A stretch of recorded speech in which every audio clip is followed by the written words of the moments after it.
Selamat siang sahabat CIH, Assalamualaikum warahmatullahi wabarakatuh. Kembali lagi pada kesempatan kali ini kita bertemu dengan acara yang ditunggu-tunggu setiap minggunya, yaitu Health Talk Rumah Sakit CIH Solo. Bersama saya Dr. Yuliana yang nantinya akan menemani sahabat CIH untuk berbincang-bincang dengan narasumber kita terkait topik yang menarik pada kesempatan kali ini. Dan kali ini kita sudah memilih topik yang mungkin sudah hype atau memang sudah banyak yang tahu tentang metode ini atau tentang kesehatan ini, topik kesehatan ini, yaitu mengenai kebotakan rambut yang ini apakah bisa untuk diperbaiki menggunakan metode atau teknik PRP, yaitu platelet rich plasma. Nah, untuk membahas mengenai topik ini, kita sudah hadir di sini ada Dr. Arifah, spesialis dermatovenerologi dan estetika. Selamat siang, dokter. Selamat siang, dokter. Ketemu lagi ya, dok ya. Kita kali ini mau ngobrol-ngobrol topik yang lain, tapi masih seputar estetika dan kecantikan dan dermatovenerologi tentunya ya, dok ya. Dokter. Dan untuk yang topik ini sepertinya agak menarik, dok, karena mungkin banyak juga di luar sana yang masyarakat itu sudah banyak terpapar dengan informasi mengenai PRP untuk kebotakan, apalagi beberapa artis-artis atau mungkin influencer atau selebgram banyak yang melakukan hal tersebut ya, dok ya. Menurut dokter gimana, dok? Untuk tren saat ini, dok? Sebenarnya ini tuh dimulai pada saat ini ya, pada saat kita COVID ya, dok ya. Jadi kan kita berusaha untuk bagaimana caranya bertahan hidup kan saat itu dengan menggunakan berbagai cara. Salah satunya terus ketemulah yang namanya platelet rich plasma ini. Sebetulnya dari situ sebenarnya agak nge-hype-nya sampai dengan sekarang. Ternyata ditemukan bahwa banyak dari darah kita itu mengandung nutrisi-nutrisi yang memang dibutuhkan. Ternyata bisa juga untuk mengatasi permasalahan rambut, karena kan sebetulnya permasalahan rambut ini termasuk bukan suatu hal yang bisa kita sepelekan, karena kan secara langsung mempengaruhi penampilan seseorang ya, dok ya. Mau laki-laki, perempuan, dewasa ataupun anak-anak tetap pasti akan terpengaruh dengan kerontokan atau kebotakan rambut ini. Jadi ini jadi salah satu alternatif yang bisa kita pakai gitu untuk mengatasi masalah ini, gitu, masalah kerontokan dan kebotakan. Setuju, dok. Jadi memang untuk PRP ini selain waktu itu mungkin untuk sebagai terapi COVID ya, dok. Betul. Ya. Ada beberapa bidang juga yang mengembangkan PRP ini, seperti misalkan di bidang ortopedi ya, dok ya. Betul. Dan sekarang juga sudah merambah ke bidang dermatovenerologi. Nah, sebelum lebih lanjut kita membahas mengenai topik ini, sahabat CIH, saya infokan bahwa untuk sesi ini kita sudah menyiapkan voucher senilai Rp400.000 untuk 4 peserta beruntung yang nantinya akan diumumkan di akhir acara. Jadi sahabat CIH atau teman-teman di sana yang sudah penasaran ingin tanya lebih detail, nanti bisa langsung menyampaikan pertanyaannya di kolom Instagram Live atau YouTube Live, karena siapa tahu pertanyaan dari teman-teman bisa langsung dijawab oleh Dokter Arifah di sini. Betul ya, dok ya? Insya Allah ya, dok. Nah, bismillah. Baik, dok, kita langsung aja. Ini ada banyak sekali topik-topik atau subtopik dari PRP ini yang akan kita bahas pada kesempatan kali ini ya, dok ya. Karena topiknya menarik, pasti nanti sahabat CIH juga akan banyak menyampaikan pertanyaannya. Nah, dok, sebenarnya kita kembali ke bagian kebotakan nih, dok. Untuk kebotakan itu sendiri penyebabnya biasanya apa ya, dok ya? Sebenarnya kita harus tahu dulu sih yang terjadi dengan kita itu apakah kerontokan atau kebotakan gitu. Kalau misalnya kerontokan sendiri kan mungkin bisa disebabkan oleh berbagai hal yang sering, misalnya demam atau stres atau mungkin diet yang kurang seimbang ya, sehingga asupan protein jadi kurang, sehingga kan rambutnya rontok, karena protein itu salah satu pembentuk dari rambut kan. Nah, ini kadang-kadang juga harus diperhatikan nih untuk yang melakukan diet ketat gitu. Atau bisa juga akibat dari obat-obatan tertentu yang dikonsumsi gitu, atau akibat dari hormon-hormon tertentu. Nah, jika terjadi kerontokan yang seperti ini, itu kita perbaiki aja. Misalnya nih, kalau karena demam ya berarti kita sembuhkan dulu penyebab demamnya, penyakitnya. Nanti insya Allah itu akan kembali gitu. Namun kalau penyebabnya memang karena sesuatu hal dalam sistem rambut kita gitu kan, kalau dermatologi itu ada kulit, kuku, dan rambut. Nah, kalau dalam rambut kita sendiri, nah itu kita bisa bagi dari pengaruhnya hormonal atau imunologis mungkin, sampai dengan keganasan, itu juga bisa sih, dok. Jadi kita harus cari dulu sebetulnya penyebabnya apa dan apa yang terjadi sama kita, apakah kerontokan aja karena hal-hal yang bisa diperbaiki atau butuh pemeriksaan lanjutan kayak gitu dok. Baik dok, menarik dok ini. Jadi beberapa penyebab itu memang sudah diketahui ya dok ya, Iya. dan bisa disembuhkan nantinya ya dok ya. Iya, kalau jadi kita akan kelompokkan ini yang mungkin kita bisa terapi atau ini yang mungkin kita nggak bisa lakukan gitu karena butuh penilaian atau assessment baik dari histori atau riwayat penyakitnya atau dari pemeriksaan fisiknya plus nanti mungkin ada pemeriksaan hormonal tertentu kalau memang itu berkaitan dengan hormon-hormon tertentu kayak gitu. Kalau untuk hal tersebut apa juga terkait dengan genetik ya dok ya? Biasanya kan kadang dikaitkan juga ya dok ya? Oh iya, sayangnya salah satu contoh akibat ini ya dok ya, akibat hormonal itu kan yang paling sering gitu ya, itu kan alopecia androgenetik ya. Itu memang sayangnya tuh autosomal dominan dok, jadi dia tuh dominan misalnya ada laki-laki dan perempuan menikah gitu kan dok, ternyata dalam perjalanannya laki-laki ini di usia mungkin 30 tahun udah mulai rontok gitu, udah mulai menipis gitu rambutnya kan, padahal yang perempuannya enggak, rambutnya tebal gitu kan, tapi anaknya nanti mungkin bisa mengalami apa yang dialami oleh ayahnya karena dia autosomal dominan, jadi dia diturunkan dari salah satu orang tua dan itu dominan terhadap sifat atau genetik lainnya. Baik dok. Jadi nanti memang ada banyak evaluasinya ya dok ya, asesmennya ya, dok, dari ya, kira-kira riwayatnya ya. Ya baik dok, setuju dok. Nah dok, untuk rambut rontok dan botak ini dok, kalau misalkan tadi sudah diketahui penyebabnya, itu kira-kira apakah bisa tumbuh kembali ya dok ya nantinya?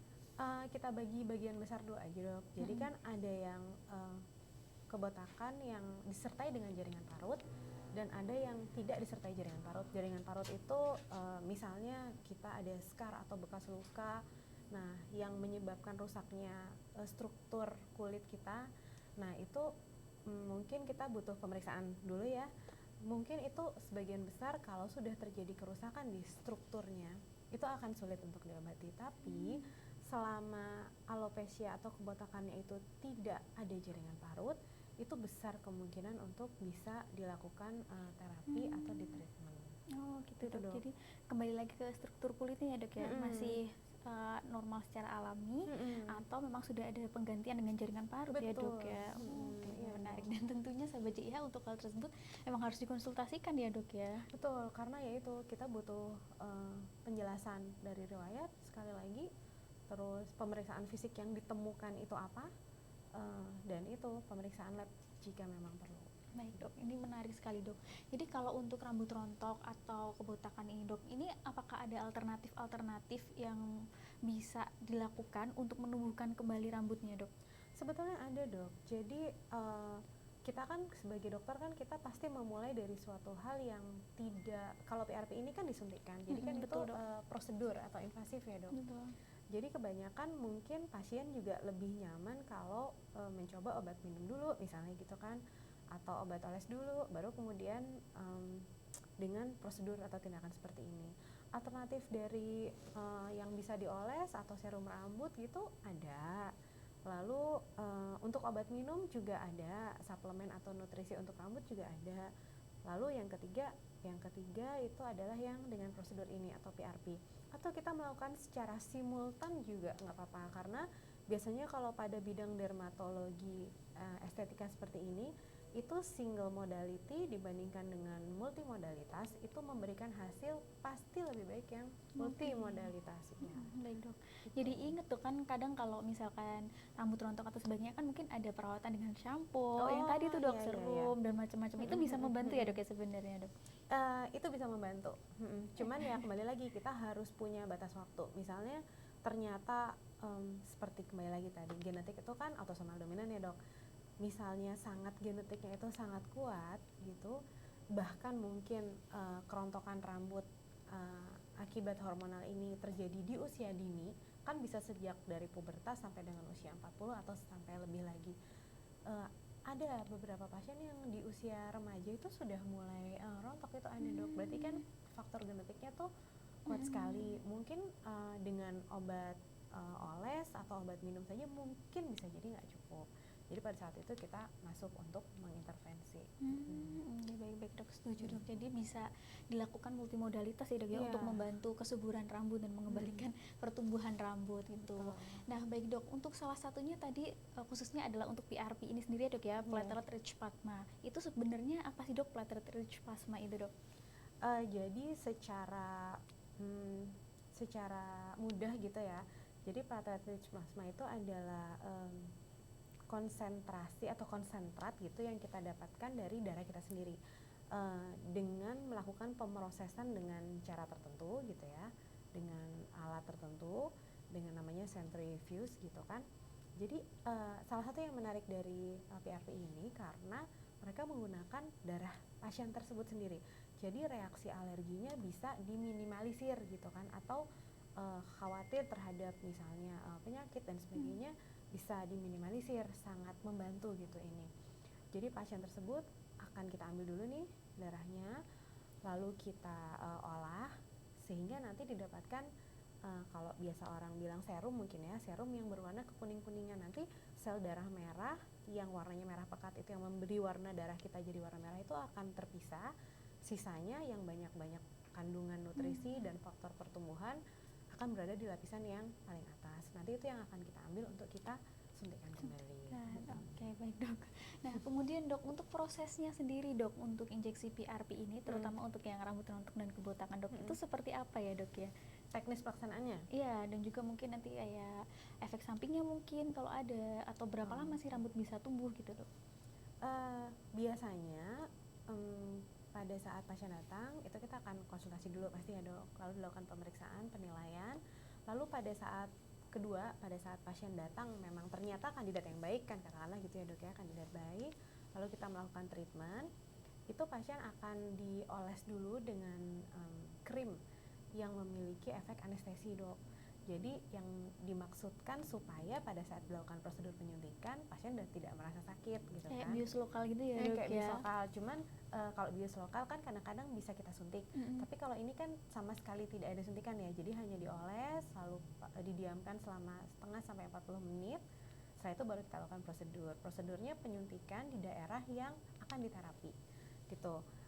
Menggunakan tadi yang udah dipreparasi tadi, sudah disiapkan tadi, lalu kurang lebih lokasi penyuntikannya itu berada di daerah akar-akar rambut gitu dok, karena daerah akar rambut itu ada bagian yang merupakan stem cell atau sel bibit di rambut kita sebetulnya.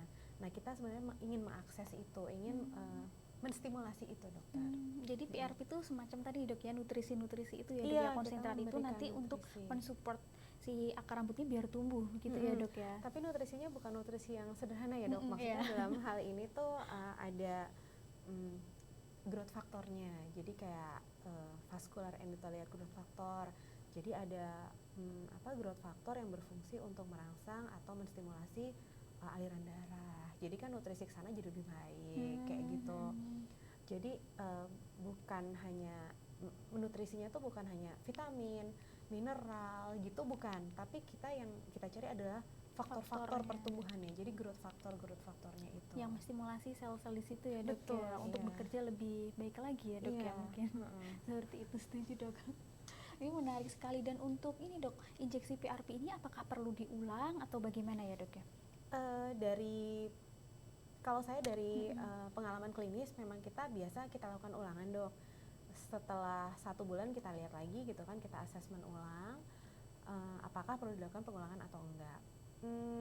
Pada jurnal memang biasanya juga sama dilakukan pengulangan juga, dan nanti jika sudah mendapatkan hasil yang diinginkan itu kalau saya menganjurkan di booster dok setiap 6 bulan. Jadi tetap walaupun sudah lebat nih rambutnya tetap kita ulang lagi setiap 6 bulan gitu. Saya pernah treatment pasien 1 tahun karena kebetulan berada di luar kota gitu kan, sulit 1 tahun itu masih oke sepanjang mungkin ada bantuan lain tadi multimodalitas. Jadi suplemennya diteruskan, lalu perawatan serum rambutnya juga diteruskan. Itu hasilnya cukup baik sih dok. Ya dok, menarik dok. Jadi mungkin daripada yang ke luar negeri banyak-banyak itu di Indonesia sebenarnya juga bisa PRP ya dok ya, ini kita dok. bisa. Dan menarik sekali sebenarnya karena kita langsung mengakses bagian sel-sel bagian akar rambutnya, kemudian kita nutrisi dengan apa namanya, zat atau dari darah kita sendiri ya Iya, dok ya. betul. Dan kemudian dok, kalau untuk penggunaan PRP ini dok, kira-kira muncul hasilnya itu berapa lama ya dok ya setelah injeksi dok biasanya? Paling cepat itu ada yang dalam 1 bulan atau 3 minggu itu udah kelihatan sih dok. Mungkin nggak bisa kita mengharapkan langsung cepat banget tuh, nggak. Biasanya dalam 3 minggu itu pasien akan merasa seperti ada yang apa ya, tajam-tajam gitu kalau misalkan mereka menyisir. Jadi kalau pasien dengan kebotakan seperti ini kan takut ya untuk nyisir ya dok ya, takut. Jadi mereka biasanya sisir hanya pakai tangan aja. Nah pada saat mereka sisir pakai tangan itu rasanya banyak anak-anak rambut yang tumbuh, jadi mungkin sensasinya jadi tajam-tajam kayak gitu dok. Ya, jadi sekitar 3 minggu sampai sebulan Iya, itu udah muncul anak-anak rambut kecil ya dok ya. tapi ya masih pendek.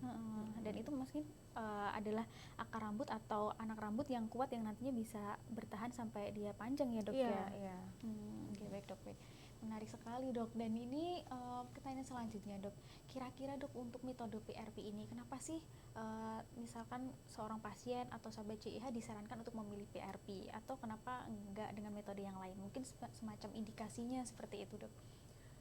Indikasinya satu, pada pasien yang mungkin dalam kondisi yang baik gitu ya, maksudnya sehat gitu, lalu gizi seimbang. Karena begini dok, PRP ini kan diambil dari darah pasien tersebut, jadi sangat dipengaruhi oleh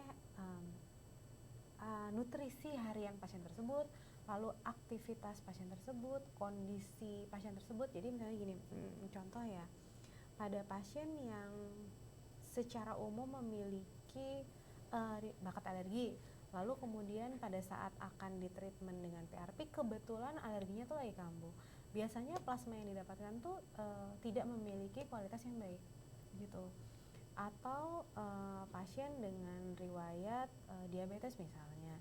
Nah, jika tidak terkontrol gitu, biasanya plasma yang kita dapatkan juga tidak bisa memiliki kualitas yang baik. Entahlah dia tampak lebih keruh atau dia warnanya kuningnya tidak jernih gitu. Biasanya kita bisa melihat dari jenis plasmanya itu sih dok. Dan kalau ternyata terjadi hal seperti itu, biasanya kami tangguhkan dulu, perbaiki dulu keadaan umumnya gitu. Jadi satu, pada pasien yang sudah sehat gitu kan, tidak sedang dalam kondisi apapun. Lalu yang kedua, kita harus singkirkan dulu tadi hormonal tadi. Jadi pemeriksaan hormonal itu akan kita lakukan jika kita curiga ini terjadi sesuatu atau kadar hormonnya tinggi atau mengeksklusi penyakit-penyakit lainnya kayak gitu dong. Udah, jika hal itu dilakukan, jika pasien tersebut sedang konsumsi antikoagulan juga nggak bisa dok. Jadi kita harus konsultasi dengan penyakit dalam. Biasanya pasien jantung tuh menggunakan antikoagulan. Jadi kita harus konsultasi dengan dokter penyakit dalam atau spesialis jantung untuk menghentikan obat tersebut selama berapa hari kayak gitu. Satu, lalu yang selanjutnya mungkin setelah ditreatment dengan macam-macam nih dok, itu nggak memberikan hasil yang baik. Jadi dia udah minum udah, oles udah, sampo udah, tapi hasilnya mungkin nggak memuaskan. Nah, setelah itu semua terlewati, baru kita tawarkan untuk treatment metode PRP ini ya dok ya. Baik dok. Cukup menarik dan mungkin hasilnya juga cukup ini ya dok, memuaskan ya dok ya. Untuk kebanyakan pasien. Sih kebanyakan pasien, iya dok. Tapi itu sekali lagi tergantung pada kondisi pasiennya, karena darahnya sesuai dengan kualitas pasien darah tersebut. Pasien. Oke, baik dok, setuju dok. Dan untuk PRP ini sendiri dok, keunggulannya dibandingkan metode lain itu seperti apa ya dok ya? Dan orang-orang seperti apa yang memang disarankan untuk menggunakan metode PRP ini dok? Kebotakan yang tidak meninggalkan jaringan paru tadi. Jadi struktur kulitnya masih normal ya dok ya? Iya, struktur kulitnya masih normal. Lalu kebotakannya adalah akibat hormonal gitu. Kemudian dalam kondisi tubuh yang baik, itu saya rasa udah cukup sih dok. Nah, itu adalah kandidat yang ideal bagi kami untuk melakukan PRP ini ya dok. Berarti siapa saja sebenarnya boleh ya dok ya, asalkan kondisi tubuhnya memang fit, terus ada memang membutuhkan terapi ini ya dok ya, untuk menunjang. Dan tidak tanpa psikiatrik ya dok. Iya, betul dok. Jadi tanpa ini jaringan parut yang mungkin sebelumnya mungkin karena trauma ya dok ya, Iya. atau karena luka-luka yang lain gitu. Gini, sehat itu bukan berarti hanya keadaan sistemiknya aja ya dok, tapi juga kulit kepalanya sendiri tidak sedang bermasalah ya. Oh iya, iya. Maksudnya tidak ada infeksi di situ, baik infeksi bakteri, infeksi jamur gitu. Dermatitis dan sebagainya Iya, itu ya dok ya. betul. Oke, baik dok, setuju dok. Jadi teman-teman bisa sekali untuk mengakses atau memilih metode terapi PRP ini karena hasilnya memang lumayan cukup memuaskan dan kemudian juga bisa dilakukan di rumah sakit JIH tentunya. Nah dok, kemudian untuk efektivitas dilakukan PRP ini dok, itu kira-kira seberapa efektif ya dok ya untuk PRP ini mengatasi kebotakan dok? Efektif kok dok, efektif. Jadi dari jurnal pun sama, dia cukup efektif juga kok dok. Sayangnya tadi malam tuh saya cari-cari jurnal itu dia tidak menyebutkan berapa persen. Kalau secara kuantitatifnya ini ya dok ya, jarang yang menyebutkan ya dok ya. Iya. Berapa persennya. Tapi dari rata-rata mungkin dari dokter yang tangani banyak pasien yang mungkin berhasil dan cukup memuaskan ya dok ya. Misalkan dari 10 orang gitu ya dok ya, itu yang cukup berhasil dengan baik itu lebih dari 50% sih kalau yang sudah saya pernah tangani. Sisanya itu kebanyakan ada juga pasien yang memang sebetulnya karena ini kan banyak kan di usia udah agak di atas 40 ya dok ya, jadi mereka juga mungkin ada diabetes katakanlah seperti itu, tapi memang ingin mencoba. Jadi biasanya tetap kita perbolehkan untuk mencoba gitu kan, namun sudah disiapkan disiapkan bahwa nanti jika mungkin nanti memang hasilnya kurang memuaskan atau ternyata tidak memberi hasil yang baik gitu, disarankan untuk tidak berputus asa sih dok. Sambil kita perbaiki kadar gulanya dan sebagainya. Setuju, karena mungkin banyak faktor juga ya dok ya, Iya, yang nggak bisa kita kontrol, dan tadi mungkin dari kesehatan metabolisme dan sebagainya ya dok ya. Oke baik dok, setuju dok. Dan dok, mungkin apakah dari PRP ini ada efek sampingnya ya dok ya kalau untuk dilakukan tindakan dok? Efek samping karena tindakan penyuntikan aja sih dok. Kalau efek samping alergi yang pernah saya dapati itu cuma gatal aja, tapi kita bisa atasi dengan pemberian antihistamin atau anti gatal, itu cukup gitu kan menghilangkan gejalanya. Akibat penyuntikannya ya mungkin ada perdarahan atau ada memar, kurang lebih seperti itu. Kalau infeksi bisa kita minimalisir dengan kita memberikan antibiotik oles sih pasca treatment. Karena penyuntikannya itu ya dok ya? Iya, kadang-kadang penyuntikan. Oke, baik dok, setuju dok. Dan di sini sudah masuk dokter beberapa pertanyaan dari sahabat CIH. Mungkin kita bisa mulai bahas satu persatu ya dok ya. Ini pertanyaan menarik dok. Dok, apakah kondisi kebotakan parah sampai semua rambut itu rontok atau botak itu masih bisa diperbaiki dengan sistem PRP ini dok? Selama dia tidak ada sikatrik ya dok, itu semua masih mungkin untuk diperbaiki. Mungkin kebotakan parahnya itu harus dilihat dulu penyebabnya karena apa. Jika karena sesuatu hal yang transien aja, seperti waktu kita COVID itu kan sempat ada juga gejala sisanya kan rambut rontok ya dok. Itu beberapa pasien setelah COVID-nya selesai rambut rontoknya itu terjadi, lalu kita treatment itu dia bisa kembali lagi dok, walaupun dia kerontokannya agak parah waktu itu. Jadi tetap memungkinkan untuk kembali lagi ya itu, tapi balik lagi kita harus cek kondisi kesehatan pasiennya juga, dan gaya hidup. Saya tadi lupa ngasih tahu dok bahwa kita harus menjaga betul ini gaya hidup yang baik sebelum kita lakukan treatment PRP. Misalnya kita nggak merokok gitu kan, terus bahkan ada suplemen yang biasanya kita berikan sampai dengan 2 minggu sebelum melakukan treatment PRP itu. Ya dok, baik dok. Jadi sangat memungkinkan ya teman-teman kalau misalkan memang ada indikasi atau terlihat memang kebotakannya itu luas ya dok ya, dan parah. Mungkin yang memang botaknya udah pelontos gitu ya dok ya? Bisa dok. Tapi saya mungkin kalau kebotakan sampai parah harus dicari dulu ini dok. Mungkin butuh pemeriksaan lab tentang kadar hormonnya, atau mungkin penyakit-penyakit tertentu kan ada juga ya yang bisa bikin autoimun kan juga bisa bikin parah. Ya dok, setuju dok. Dan mungkin juga obat-obatan kayak ini ya dok ya, terapi cancer itu juga betul. sering ya dok ya. Jadi kita harus cari memang benar-benar kita gali semua kemungkinan yang muncul tuh. Oke, baik dok, setuju dok. Dan ini ada pertanyaan juga dok, misalkan mau dilakukan PRP dok, tapi darahnya itu dari orang lain dok, kira-kira gimana nih dok? Justru sebetulnya keunggulan PRP itu adalah kita menggunakan darah kita sendiri sih dok. Jadi kita bisa meminimalisir kemungkinan kontaminasi atau penularan penyakit dari orang lain sebetulnya, dan kemungkinan alergi dari substansi dari orang lain. Jadi sebetulnya kalau ditanya bisa, ya bisa aja karena kan prosedurnya tinggal kita suntik. Tapi pasti sangat tidak disarankan. Iya, Karena risikonya juga tinggi ya dok iya, ya. betul. Gitu.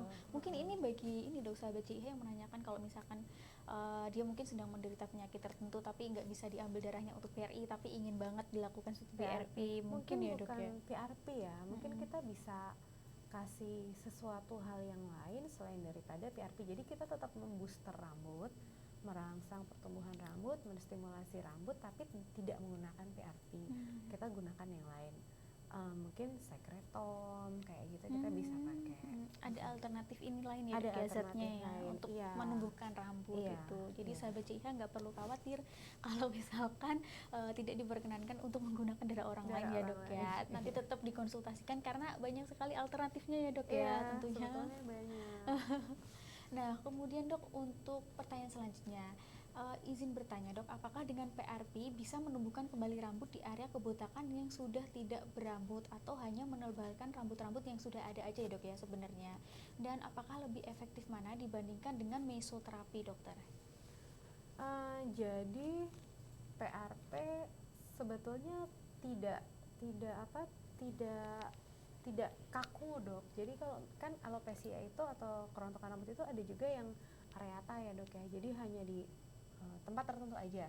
Dia nggak, kalau karena androgenetik itu kan karena hormon itu kan biasanya ada huruf M-nya, mundur ke belakang itu ada huruf M-nya. Kalau pada laki-laki itu mundurnya itu mundur, dokter tahu kayak kita dipaes gitu.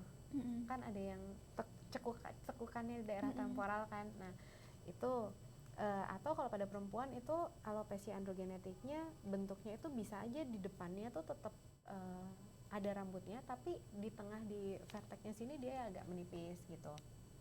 Nah, kalau alopecia yang ini yang dimaksudkan tuh sepertinya alopecia yang areata. Jadi memang yang ada di tempat tertentu aja.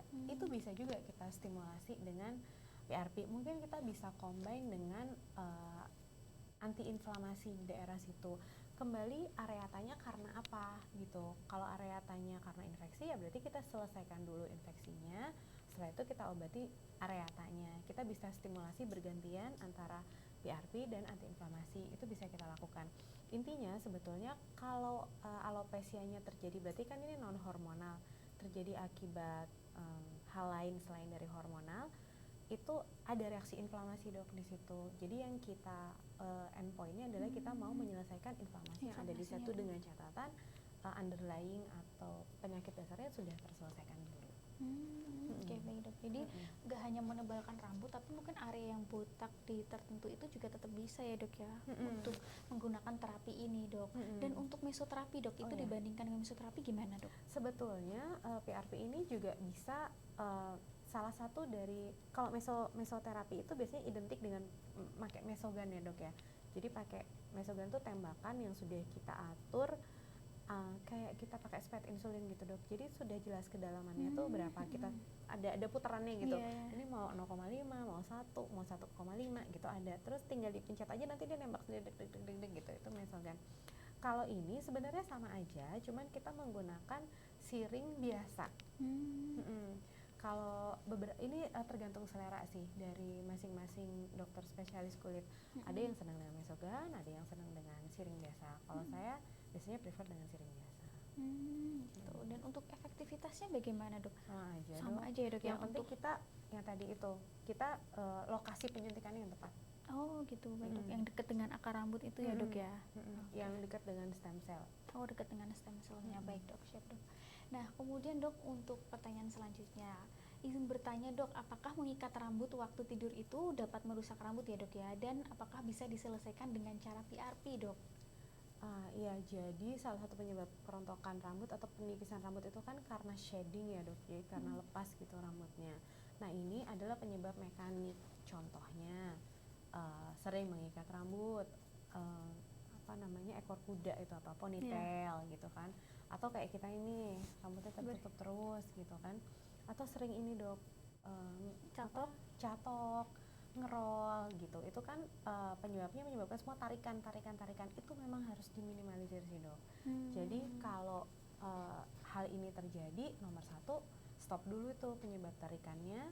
Yang kedua kita mulai melakukan treatment dengan cara PRP. Biasanya kalau karena ikatan-ikatan rambut gini kan biasanya bagian depan ya dok yang paling sering menipis. Nah itu biasanya kita optimalkan di bagian depan, titik penyuntikannya.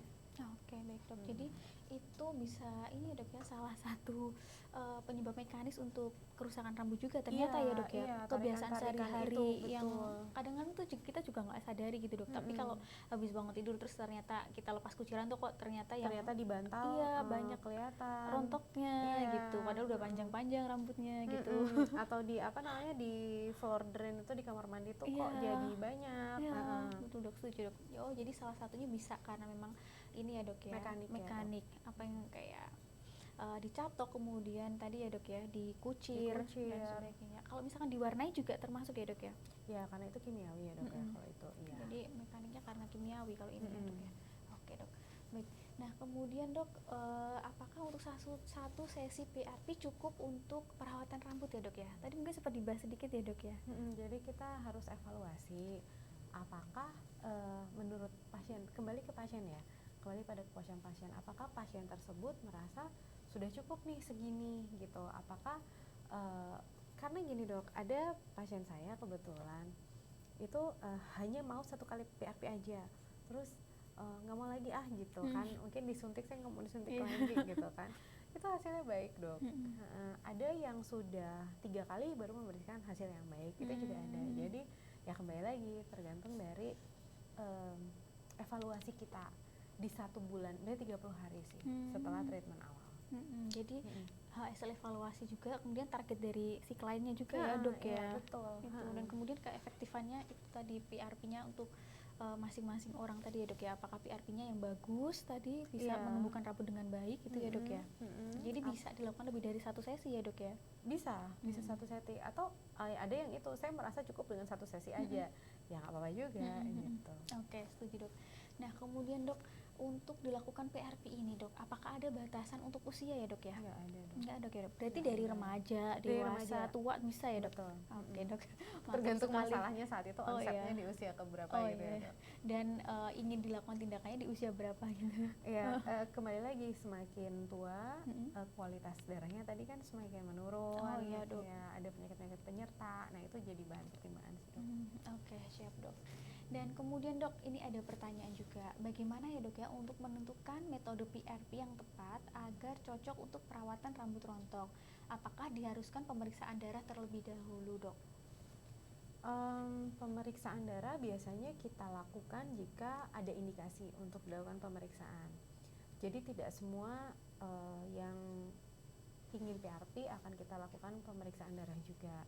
Biasanya jika mengindikasikan ada penyakit tertentu yang mendasari gitu, biasanya kita akan cek laboratorium, atau ada hormonal tertentu yang harus kita cari gitu misalnya. Kan kalau alopecia androgenetik itu kan di bawah pengaruh hormon, apalagi pada laki-laki. Nah biasanya kita cek level-level hormon tersebut kalau memang perlu. Oke dok, baik. Jadi memang ada indikasi tertentu ya dok ya, kapan klien atau pasien ini memang harus dicek darahnya untuk memastikan ya dok ya, untuk memastikan apa kualitas dari PRP-nya sendiri maupun penyebabnya ya dok ya. Efektivitas dari PRP Dan efektivitas. Oh ya, baik dok. Dan juga mungkin penyebabnya itu tadi ya dok, penyebab kebotakan terutama. Oke dok, baik dok. Nah kemudian dok, untuk PRP ini dok, apakah PRP hair growth dengan darah sendiri efektif untuk menumbuhkan rambut pada wanita dengan kasus baldness ya dok ya? Saya pernah dapat pasien seperti ini pada wanita dengan kasus kebotakan kebetulan, tapi karena dia alopesianya karena di bawah pengaruh hormonal. Itu bagus, walaupun tidak dalam 1 sesi ya. Karena kan kalau pada hormonal begini itu tergantung dari kadar hormon yang bersirkulasi juga. Kadang-kadang malah pada beberapa artikel itu bisa diberikan kontrasepsi hormonal gitu untuk mengatasi masalah hormonal pada wanita ini. Jadi udah dikasih kontrasepsi hormonal, lalu kemudian hormon replacement terapi, lalu kemudian kita lakukan PRP juga gitu. Tapi ya dengan dikomunikasikan segala efek sampingnya sih. Oke, baik dok. Jadi ini bisa sekali ya sahabat CIH untuk PRP ini menjadi salah satu alternatif pengobatan baldness pada wanita ya dok ya terutama gitu. Nah dok, kemudian untuk klien-klien atau pasien yang sudah melakukan metode PRP ini dok, itu apakah ada pantangan makanan ya dok ya? Nggak ada dok. Nggak ada ya dok. Nggak ada, kecuali mau melakukan PRP. Nih next 2 minggu lagi kita akan melakukan PRP gitu. Pasti akan disarankan untuk tidak mengkonsumsi makanan yang menyebabkan alergi. Preparation dulu selama 2 minggu dengan antioksidan misalnya, supaya nanti pada saat kita menuai mengunduh itu apa? Ekstraksi PRP-nya ya dok? Pada saat kita nanti mengambil hasil PRP-nya tuh didapatkan kualitas plasmanya benar-benar bagus gitu. Pantangannya apa dok makanannya kalau untuk persiapan itu? Makan panganan menyebabkan alergi. Oh yang alergi. Tinggi oksidan misalnya sate gitu yang dibakar-bakar. merokok. Itu kebiasaan gitu juga ya dok ya, seperti merokok. Olahraga, tidur yang cukup, pasti harapannya gitu supaya nanti gimana caranya hasil serumnya itu bisa benar-benar bagus gitu. Oke, berarti untuk lifestyle-nya juga dok yang diperbaiki dan juga makanan-makanan yang dikonsumsi kira-kira sekitar 2 minggu ya dok ya tadi ya dok ya, sebelum tindakan atau pengambilan ini sampel serumnya. Kalau mau perfect banget ya dok. Seperti itu. Oke, baik dok, setuju dok.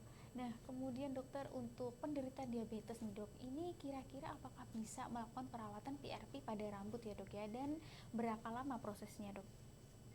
Saya pernah melakukan ini pada penderita diabetes, tapi kebetulan pasien saya itu bisnismen ya, jadi sangat sibuk dan mungkin susah untuk modifikasi gaya hidup gitu. Jadi pada kasus ini itu hasilnya tidak terlalu memuaskan.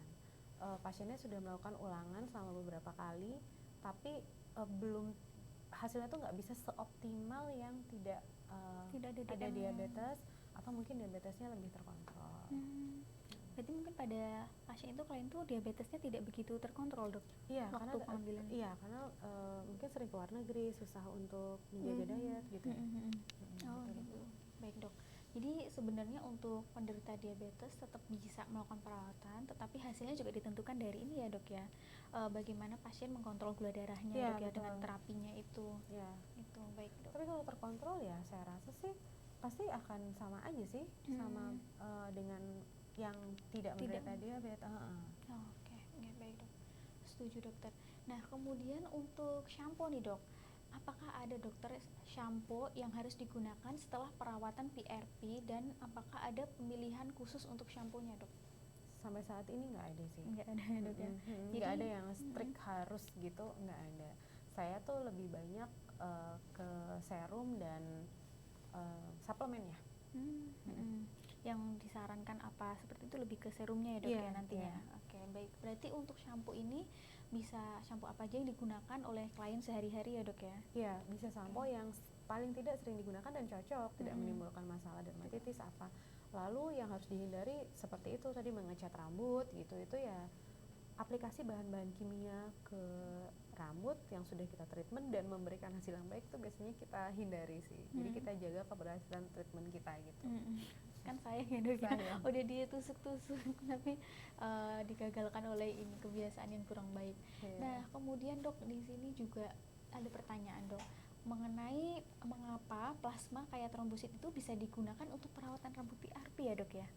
Itu yang kita udah singgung-singgung ya dok ya, karena dok, di dalam plasma kayak trombosit ini atau platelet rich plasma itu sudah diproses sedemikian rupa sehingga plasmanya itu yang diambil memang isinya itu sel-sel pertumbuhan, yaitu tadi growth factor, ada VEGF, ada EGF, ada GF, gitu-gitu. Jadi secara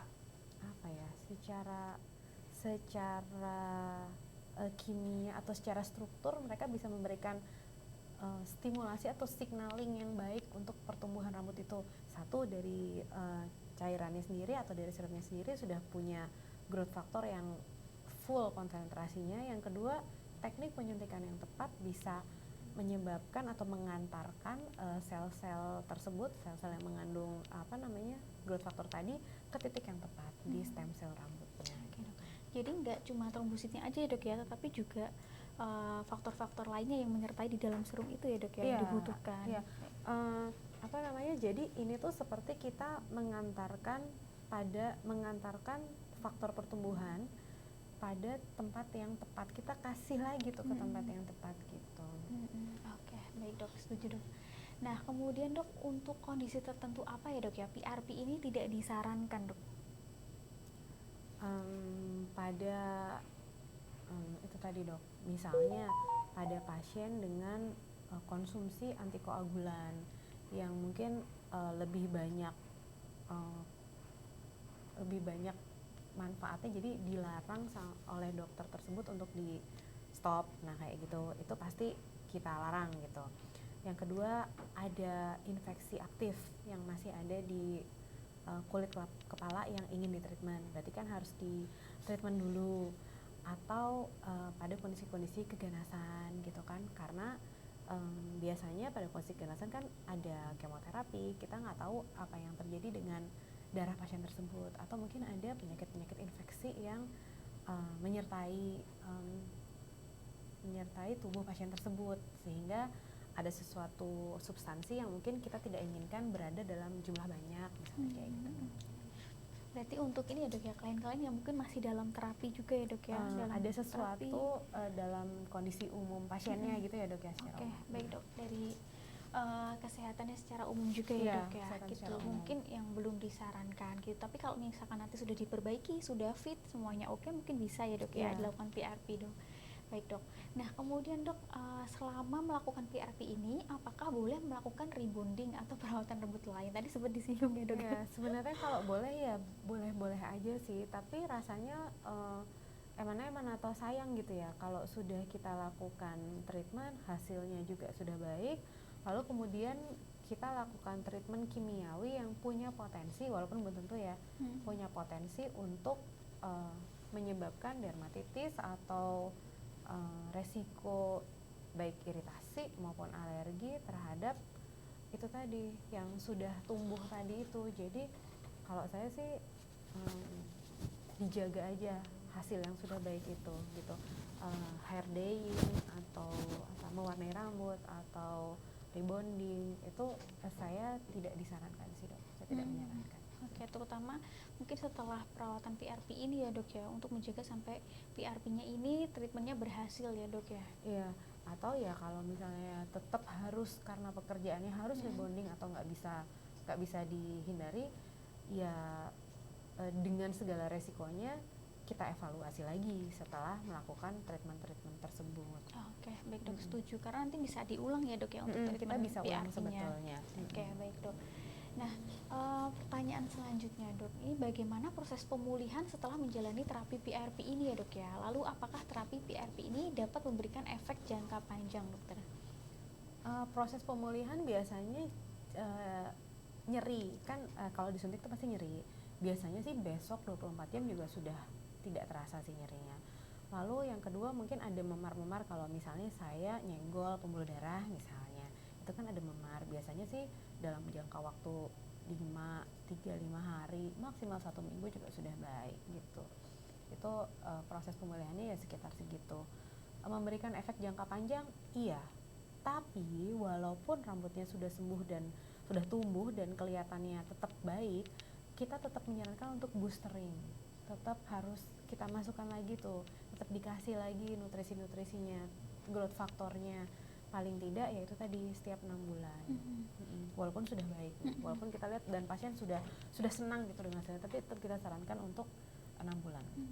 Berarti memang ini ya Dok ya, habis dilakukan injeksi juga harus konsisten untuk perawatan juga, kemudian evaluasi juga suplemennya gitu. juga jangan ditinggalkan. Terus tadi serumnya juga jangan ditinggalkan gitu. Jadi paling tidak selama 6 bulan ini, walaupun mungkin kita nggak PRP, tapi yang setiap hari itu kayak kita pakai krim malam lah Dok. Iya. Tiap hari kan tetap, walaupun kita nggak laser gitu kan, tapi tetap kita rawat dengan apa yang bisa kita lakukan di rumah. Baik, setuju dok. Jadi jangan cepat puas, tapi konsistensi Konsisten. dan memenuhi semua anjuran dari dokter ya dok ya, untuk hasil Betul. maksimal pastinya gitu. Dan jangan lupa untuk evaluasi gitu. Nah kemudian dok, untuk selanjutnya, apakah bagaimana cara menjaga kesehatan kulit kepala setelah perawatan PRP? Apakah perlu penggunaan suplemen atau vitamin tertentu untuk mendukung pertumbuhan rambut pasca PRP? Tadi sudah sempat Ya. disinggung juga ya dok ya. Biasanya sih saya memberikan serum dan suplemen. Cuman kadang-kadang pasien itu kembali lagi karena di atas usia 40 kan, biasanya ini kan terjadi di atas usia 40 nih dok. Mereka mungkin sudah banyak konsumsi obat-obatan lain gitu kan, paling nggak mungkin obat hipertensi misalnya gitu ya. Atau dia ada suplemen lain. Jadi atau mungkin resiko lupanya banyak gitu kan, paling enggak serumnya deh jangan ketinggalan. Jadi sesimpel itu, PRP plus serum. Nanti kalau kurang, misalnya hasilnya kurang, kita bisa tambah suplemen, atau PRP plus suplemen hasilnya kurang tambah serum. Tapi biasanya yang saya combo itu adalah vitamin dan serum sih. Vitamin apa? PRP dan serum. PRP dan serum terutama. Oke, baik dokter. Nah, kemudian dok, ini juga sempat disinggung tadi mungkin sebenarnya dok, tentang gaya hidup tertentu seperti diet, olahraga, dan stres. Itu setelah penyuntikan PRP itu apakah akan mempengaruhi ya dok ya, mengenai efektivitas PRP, mengenai gaya hidup yang berubah-ubah atau mungkin tidak sehat seperti itu dok? Sangat mempengaruhi. Jadi dianjurkan gaya hidupnya memang sehat ya. Jadi dietnya diet tinggi vitamin mineral gitu, olahraga yang teratur, stres juga dikurangi, manajemen stres yang baik gitu. Karena aging, salah satu dari sign of aging itu kan salah satunya adalah rambutnya menipis gitu ya. Karena kan kalau kita sudah aging kan pasti sudah terjadi penurunan di semua fungsi organ. Jadi kalau misalnya gaya hidupnya udahlah pasiennya di atas 40, lalu kemudian gaya hidupnya juga mungkin belum bisa diperbaiki, tapi sudah melakukan PRP, yang kita khawatirkan adalah hasil PRP-nya itu tidak optimal gitu. Jadi tumbuh tapi suatu saat dia akan rontok lagi, itu yang kita khawatirkan gitu. Tumbuh tapi mungkin rambutnya rapuh seperti itu ya dok? Atau ada juga yang udah tumbuh nih gitu kan, dalam 3 bulan tuh bagus gitu dok. Terus pada kondisi tertentu dia lepas lagi, mungkin karena beban pekerjaan, mungkin kalau dalam hal ini tuh karena stres, atau mungkin karena sering pergi keluar kota, jadi dietnya mungkin kurang, atau nggak sempat nyemprot serum misalnya gitu, karena ketinggalan dan lain hal sebagainya. Nah itu yang kita sebenarnya sayangkan sih dok, kayak gitu, karena kan sebetulnya pada prinsipnya sudah memberikan hasil yang baik gitu. Jangan karena setelah pasca treatmentnya agak kendor-kendor, hasil yang baik tadi tuh kita nggak bisa pertahankan gitu. Ya, sayang juga ya dok ya. Jadi untuk gaya hidup sehat ini memang dipertahankan dari semenjak sebelum ya dok ya? Iya, Untuk sebelum pada saat treatment dan pasca treatment. Emang sebetulnya sih kalau gaya hidup yang sehat itu di luar dari treatment PRP juga kita sebenarnya harus jaga terus ya dok. Betul, ya. setuju dok. Untuk manfaatnya banyak sekali ya dok ya. Jadi nggak cuma untuk karena treatment aja melakukan gaya hidup sehat, tapi juga untuk menghindari penyakit-penyakit lain ya dok. Dan jangan lupa PRP ini tuh bukan obat ya.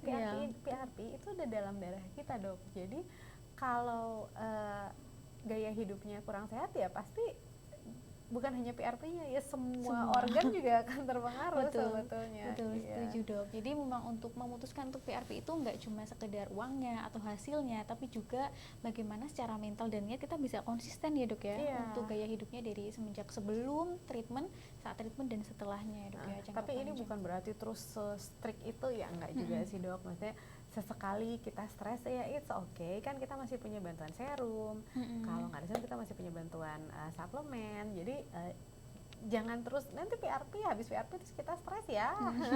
Iya, kalau terlalu strict malahan stres sendiri ya dok ya. Stres sendiri gitu. Nggak terbiasa. Tapi harus diingat rambu-rambunya. Oke, baik dok. Jadi ada banyak poin-poin yang bisa dilakukan untuk menjaga kesehatan rambut untuk treatment PRP ini ya dok ya. Dan tentunya nanti perlu asesmen, evaluasi dari ahlinya. Tentunya nanti di sini bisa dilakukan oleh dokter Arifah ya dok ya. Dan tentunya nanti sahabat CIH yang di sini mungkin pertanyaannya belum dijawab semuanya, tapi masih ingin konsultasi atau nanti ingin bertemu langsung mengenai treatment ini, mungkin nanti bisa ketemu dengan dokter Arifah di poliklinik sesuai dengan jadwalnya beliau. Dokter mungkin boleh diinfokan? Saya ada setiap hari kok dok di sini, kecuali hari Jumat hanya dengan perjanjian aja. Tapi kalau untuk konsultasi tentang PRP kapanpun selama jam praktek saya, biasanya saya siang hari. Kalau Sabtu tuh biasanya pada pagi hari itu bisa datang kalau nggak kerja gitu kan, bisa melipir ke Poliklinik DVE, Dermatofirologi dan Estetika HAC Rumah Sakit JIH Solo. Lalu closing statement dari saya, jangan khawatir, secara umum pasien saya itu banyak kandidat yang baik untuk PRP, Dok. Jadi jangan stres dulu apakah saya kandidat yang baik atau enggak. Insya Allah kalau dalam kondisi sehat, usia muda kan kondisinya sehat nih. Kalau gaya hidup itu bisa kita manajemenkan kok gitu kan. Kita bisa atur, kita bisa coping dengan kehidupan sehari-hari kita. Itu insya Allah hasilnya baik dan banyak yang hasilnya baik. Oke, baik dok, setuju dok. Jadi untuk metode PRP ini sekarang sudah banyak masyarakat yang mencoba juga, banyak yang berhasil, efektivitasnya juga cukup memuaskan ya dok ya, dan nggak ada hal-hal yang perlu ditakuti sampai sampai menunda teman-teman atau sahabat JIH untuk melakukan treatment ini, salah satunya gitu. Dan tentunya nanti ditunjang oleh multimodality yang lain ya dok ya gitu. Nah sahabat JIH yang sudah menyaksikan Health Talk kali ini dan sampai terakhir, di sini kita akan mengumumkan ada 4 peserta yang beruntung yang tadinya akan mendapatkan voucher senilai Rp400.000. Nah, di sini ada 4 akun. Yang pertama ada akun @melanisheni, yang kedua ada akun @nadia AANRJ, yang ketiga ada akun @anissa_esa_berlian, dan yang keempat ada akun @febra_volin. Selamat kepada para peserta yang beruntung. Nantinya peserta yang beruntung boleh untuk menghubungi admin kami untuk mengklaim voucher yang sudah dipersiapkan. Nah sahabat JIH, karena kita sudah berada di penghujung acara, terima kasih banyak sudah menyaksikan acara ini setiap minggunya dan khususnya sesi ini sampai akhir. Terima kasih untuk atensinya, mohon maaf apabila ada salah kata, dan terima kasih banyak untuk Dr. Arifah yang sudah menyempatkan waktunya berbagi ilmu di sini dan berbincang-bincang dengan sahabat JIH di rumah, tentunya terkait dengan masalah kebotakan dan PRP ini. Untuk informasi lebih lanjut tentunya sahabat JIH boleh sekali nanti untuk konsultasi ke rumah sakit kami. Akhir kata, wassalamualaikum warahmatullahi wabarakatuh.